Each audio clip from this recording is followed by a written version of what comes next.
సంవత్సరాల తరబడి ఎన్ని మందులు వాడినా మీ మోకాల నొప్పులు తగ్గట్లేదా? ప్రాణ పెయిన్ క్లినిక్ లో అత్యాధునిక చికిత్స. పల్నాడు జిల్లా మాచర్ల అసెంబ్లీ నియోజకవర్గం మాజీ ఎమ్మెల్యే పిన్నెల్లి రామకృష్ణారెడ్డికి బెయిల్ లభించింది. ఈ మేరకు ఆయనకు ఏపీ హైకోర్టుకు షరతులతో కూడిన బెయిల్ను మంజూరు చేసింది. జూన్ 26న పిన్నెల్లి రామకృష్ణారెడ్డి అరెస్టైన విషయం కూడా తెలిసిందే. మే 13న అసెంబ్లీ, లోక్సభ ఎన్నికల పోలింగ్ సమయంలో మాచర్ల అసెంబ్లీ పరిధిలోని పాల్వాయి గేట్ 202, 7 నెంబర్ పోలింగ్ స్టేషన్లలో ఎలక్ట్రానిక్ ఓటింగ్ యంత్రాలను పిన్నెల్లి ధ్వంసం చేశారు. ఆయా పోలింగ్ కేంద్రాల్లో అమర్చిన వెబ్ కెమెరాలు ఇది స్పష్టంగా రికార్డైంది కూడా. ఆ విజువల్స్ సైతం వెలుగులోకి వచ్చాయి.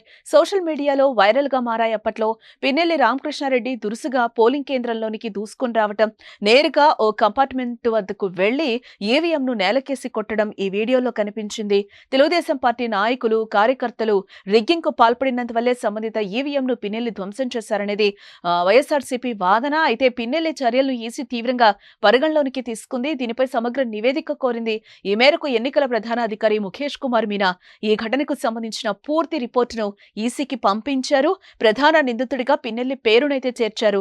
వాటిని పరిశీలించిన అనంతరం ఆయనపై చర్యలు తీసుకోవాలంటూ డీజీపీకి సిఫార్సు చేయాలని ఈసీ ఆదేశించింది. ఇదే కేసులో అరెస్టు నుంచి తనకు రక్షణ కావాలని కోరుతూ పిన్నెల్లి రామకృష్ణారెడ్డి హైకోర్టును ఆశ్రయించిన విషయం కూడా తెలిసిందే.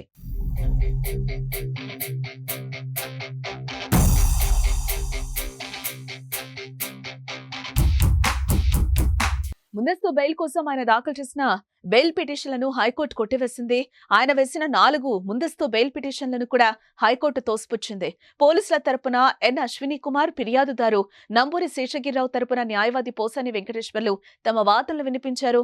తాజాగా ఆయన బెయిల్ పిటిషన్లపై నేడు కూడా వాదనలు జరిగాయి. పిన్నెల్లి తరపున వాదించిన అడ్వకేట్ వాదనలతో ఏకీభవించిన ఏపీ హైకోర్టు న్యాయమూర్తులు ఆయనకు షరతులతో కూడిన బెయిల్ను మంజూరు చేయడం జరిగింది.